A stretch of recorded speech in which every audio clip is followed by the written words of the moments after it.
In today's video, I'm going to teach you how to fix Valorant crashing. So there's actually a few different ways that you can fix this, and of course there might be a few different reasons why your Valorant is crashing. So these ways are quite broad, but they should, work if you try each of them. They should cover all bases.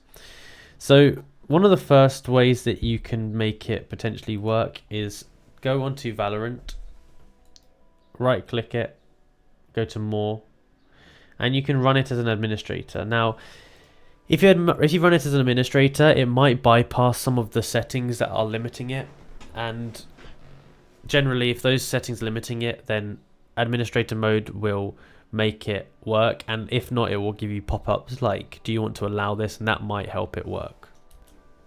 Now if that doesn't work, another thing might be to do with where it's downloaded. So if I go into Riot here, it might be that I don't have enough disk space. So if I log in, so I can come into the Riot thing here, and I can go to this little icon here, go to settings, go to Valorant, and I can click this button here, repair, and this will scan it, and this will sort of repair any corrupted files to do with the game. So click start repair, and that will take a few minutes to go through it, and that will potentially figure it out.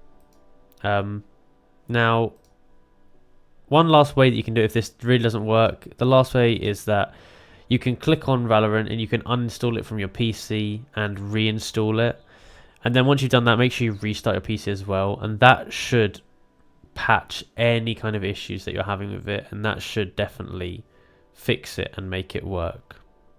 Those are basically the three ways that are going to work. If you do have an error like this where there's not enough disk space, what you can do is you can change the download file, because that can be an issue. If it's not got enough disk space, and it might be struggling to launch, so you can put it on a different drive. That can also help.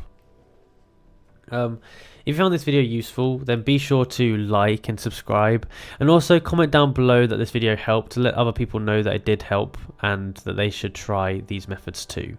So thank you for watching.